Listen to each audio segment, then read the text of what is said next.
Hi, I haven't recorded a video like this in a long time, but I felt like today was the best time to do that, considering that my venture for the day is that I'm exploring the two highest waterfalls in Pennsylvania. And right now I'm at the second highest waterfall, Dingmans Falls, and so let me show it to you.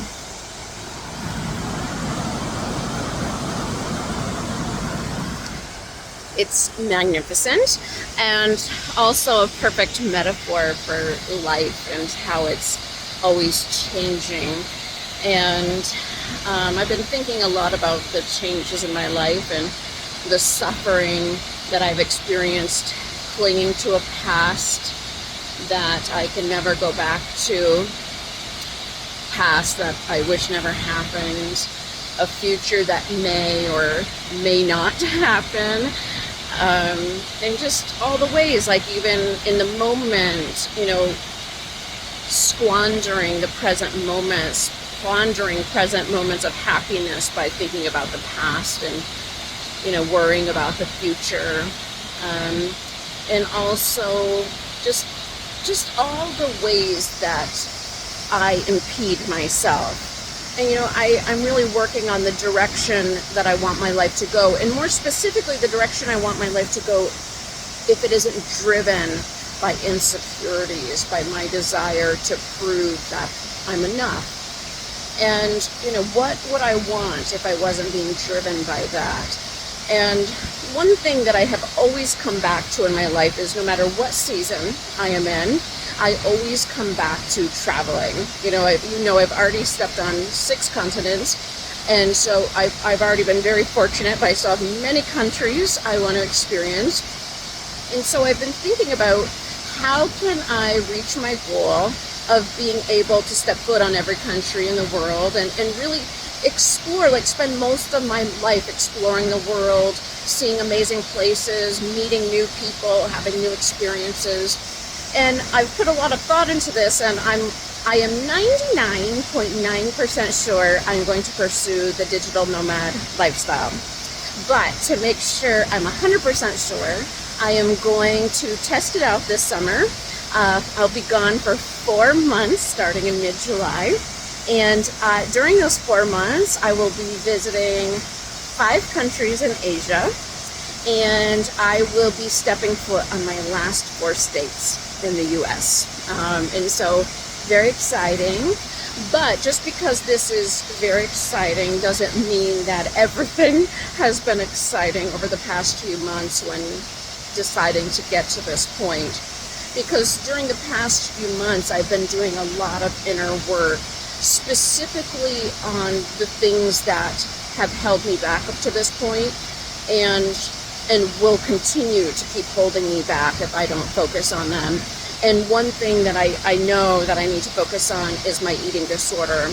And, I've had bulimia for 30 years.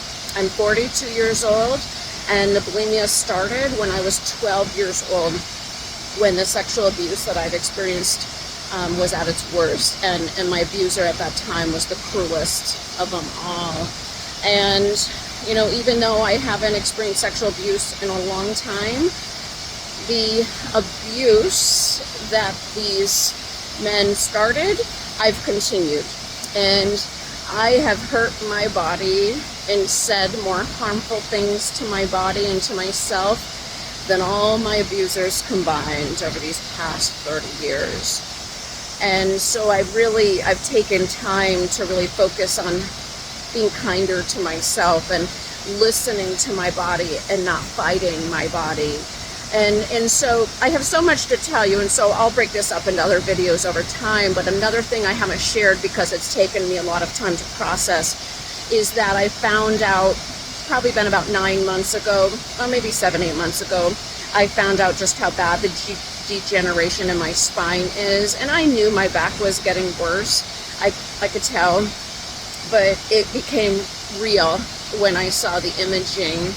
And as soon as I saw the imaging, I knew that I'd have to give up the big mountains. Right now, even I sort of want to start crying just saying it, because it's been the big mountains and aiming for them has been a big goal of mine for a long time.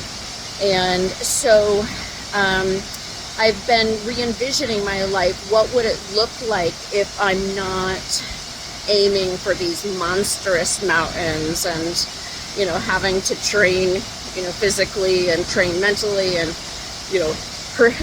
increase the chances I'm not going to die, with all the training, it's like all these things. Like, what would my life look like if I open up that space and give it to something else? What else would I give it to?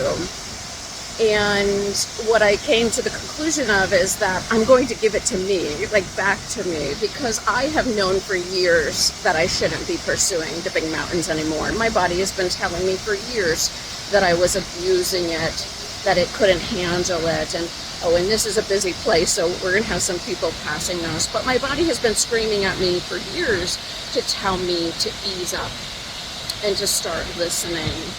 And I haven't listened. I've been just pushing my body and abusing it further. And so what I've decided to do is to start listening to my cues when my body's saying it's hungry, listening to my body when it's saying it needs to rest, and taking time to really do that, allowing myself to rest when my body needs to rest, allowing myself to eat what I want to eat, and not creating all these rules about what food is bad and what food is good, and really listening to what my body is saying. And so in these past few months, because I haven't been worried about, I've got to get in the mountains and train, I've got to exercise this much every day, I've just been taking that time to listen to my body and focus on myself and really reflect on what do I want. What does the healthy version of Stephanie want? The one who's not driven by her scars. And so what I've come to the conclusion of is I want to keep exploring the world and exploring it on my terms, not exploring it with a desire to impress people, doing it for me, things that will truly bring me happiness and fulfillment and fill me with purpose and also won't hurt me. So I'd love to know how you're doing and what season of life you're in. I will be over the coming weeks and months releasing new programs and offerings to be able to support you even from afar, because that's one of my dreams, to be able to work from anywhere. And so I'm looking forward to supporting you in any way I can. And so hope to hear from you. Bye for now.